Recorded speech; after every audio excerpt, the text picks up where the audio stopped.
मन धागा धागा जोडते नवा या मालिकेच्या 22 नोव्हेंबरच्या भागामध्ये आनंदी सांगत असते, खरंच सर थँक्यू. म्हणजे ना आज तुम्ही माझी भाऊबीज खूप आनंदात घालवलीत. आज ना मला तुम्ही खूप मोठं सुख दिलं. याच्यावरती सार्थक म्हणतो, नाही नाही, तुम्ही माझ्यासाठी जे करताय ना त्याच्यापुढे हे तर काहीच नाही आहे. म्हणजे तुम्ही माझ्यासाठी इथे राहताय, मला नवरा मानत नसून सुद्धा तुम्ही माझ्यासाठी इतकं काही करताय. खरंच मी तुमचे आभार मानायला पाहिजेत. असं म्हणत सार्थक आणि आनंदी एकमेकाचे आभार मानत असतात.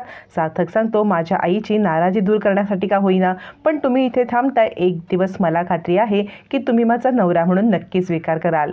आनंदी पण आता त्याच दिशेने चाललेली असते. सार्थकचा नवरा म्हणून स्वीकार करण्याच्या दिशेने आनंदी हळूहळू पावलं टाकत असते, ज्याची आनंदीला स्वतःला सुद्धा कल्पना नसते.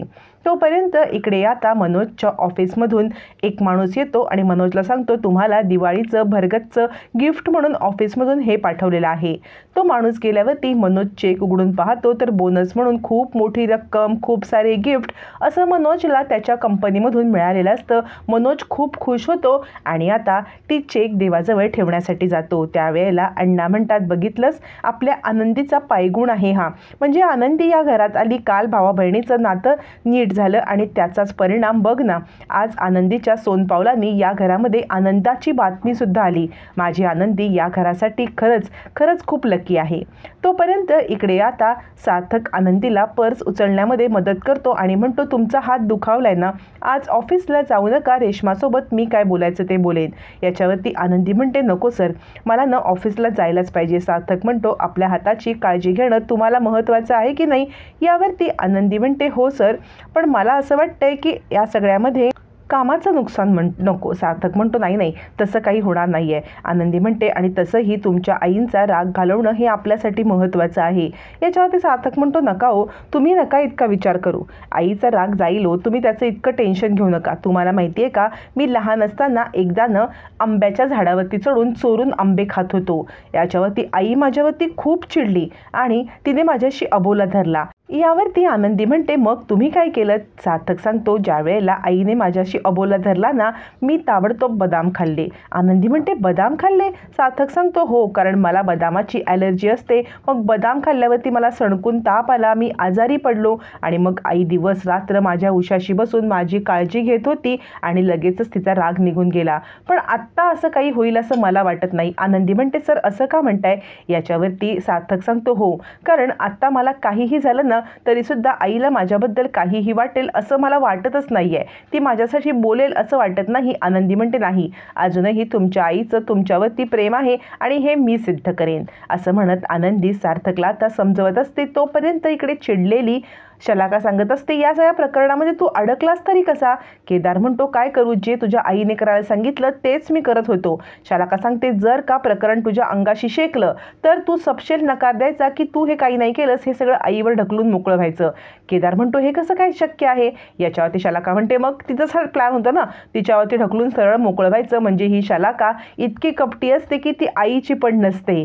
एक वेळ इकडे केदार विचार करत असतो की वृंदावती कसं भांडं फोडायचं, पण शलाकाने सरळ सांगून टाकलेलं असतं की आईचं नाव पुढे कर. तितक्यात तिथे वृंदा येते आणि म्हणते, काय चाललंय. आणि आता केदार विषय बदलतो आणि म्हणतो, काही नाही, अहो असंच इन जनरल चर्चा चालली होती. याच्यावरती सुधा आता तिकडे खूप उदास आहे असं वृंदा सांगते की सुधाला खूप टेन्शन आलं आहे की आनंदीचं करायचं तरी काय. या आनंदीला काहीही करून लवकरात लवकर घराबाहेर काढायलाच पाहिजे. असं पुन्हा आपली नेहमीची स्टेप वृंदा वाजवायला सुरुवात करते.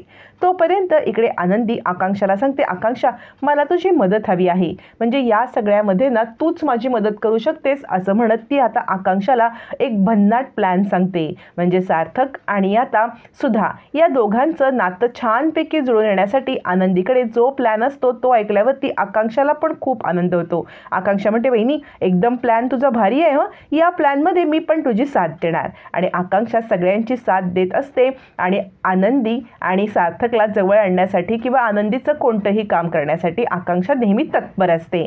आकांक्षा सांगत असते, मी आज सगळ्यांसाठी तिच्यासाठी बदामाचं दूध आणलंय. आता बदामाचं दूध देऊन मुद्दामच तिने आता सगळ्यांच्या समोर खूप मोठा ड्रामा करण्याचं नाटक आनंदीचं वठवण्याचा प्रयत्न केलेला असतो. सगळेजण बदामाचं दूध घेतात. त्यावरती वृंदा म्हणत असते, हे आनंदीच्या इकडचं दूध आहे ना, मला नको. तर शलाका सांगते, आई अगं पिऊन बघ, खूप सुंदर दूध आहे हे. आता आकांक्षा सगळ्यांना दूध देते. तितक्यात तिथे सार्थक येतो. सार्थकला आनंदी म्हणते, सर बदामाचं दूध मी खास न आमच्या इथून मागवून घेतलंय. सार्थक आनंदीला बोलण्याचा प्रयत्न करत असतो की मला बदामाच्या दुधाची ॲलर्जी आहे, तुम्हाला सांगितलं ना मी.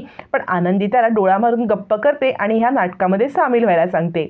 पण सुधा हे सगळं पाहत असते. बदामाचं सार्थकला असलेली ॲलर्जी सुधाला माहिती असते. मग आनंदीच्या या इशाऱ्यांना सार्थक सुद्धा आता नाटकामध्ये सामील होतो. आणि मग सुधा मात्र उठते आणि जो दुधाचा ग्लास सार्थक पिणार तेवढ्यात सुद्धा तो ग्लास जोरदार धक्का देते आणि खाली पडते. कुणालाच काही कळत नाही की नक्की काय चाललेलं आहे. आणि आता सुधा धावत जाऊन इकडे आता सार्थकला मिठी मारते आणि रडायला लागते. अजूनही सुधाचं सार्थकवरती तितकंच प्रेम असतं हे मात्र समजल्यावरती सार्थक आणि आनंदी यांच्या चेहऱ्यावरती एक वेगळाच आनंद येतो. इकडे मात्र वृंदाचा चेहरा पडतो. आपलं नाटक किंवा आपण आत्तापर्यंत केलेली मेहनत फुकट गेली. माय लेकं तर एकत्रच आले, आता हे काय होऊन बसलं. सुधा सांगते, तुला काही झालं असतं तर बदामाचं दूध कसं काय प्यायला निघालंस तू? तुला बदामाच्या दुधाची ॲलर्जी आहे ना, मग हे दूध पिण्यासाठी तू तयारच कसा झालास? असं म्हणत ती सार्थकला आपल्या जवळ घेते. आनंदीचा प्लॅन 100% यशस्वी झालेला असतो. आता इकडे सुधाचं मधली आई जागी होते आणि सार्थकला म्हणते, बाळा तुला कळत नाही का की तुला बदामाची ॲलर्जी आहे ते? आणि ती आता आनंदीकडे येते आणि काय ग, तू काय माझ्या मुलाच्या जीवावरती उठलीस का? त्याला बदामाची ॲलर्जी आहे बायको म्हणून एवढं पण तुला माहीत नाही आहे का?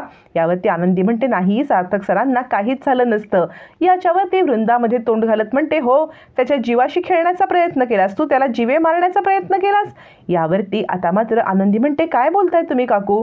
सुधा म्हणते, वृंदा. यावर शलाका म्हणते, हो बरोबर आहे, म्हणजे बदामाचं दूध हे सार्थकसाठी विषच आहे ना, मग हिने विषच देण्याचा प्रयत्न केला होता की, बघ की काकू. आता मात्र सुधा अधिकच भडकते. त्यावेळेला आकांक्षा म्हणते, नाही नाही असं काहीच नाही आहे.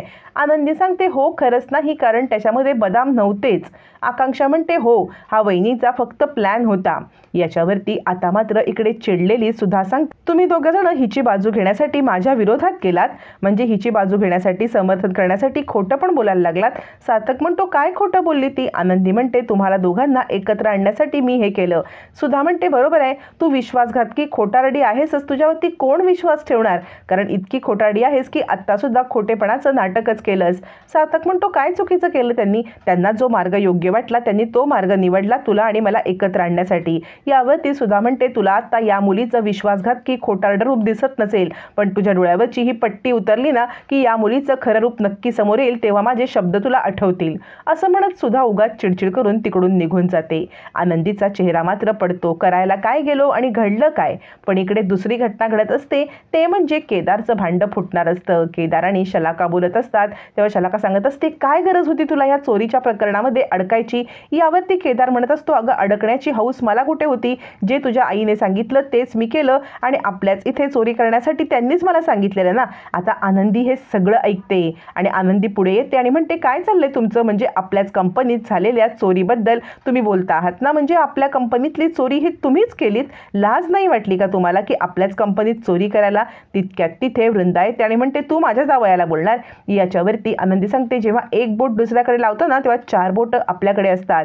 या सगळ्याचा खुलासा तर होणार. असं म्हणत आनंदी, केदार, शलाका, वृंदा या तिघांचंही भांडं आता सगळ्यांच्या समोर फोडणार असते.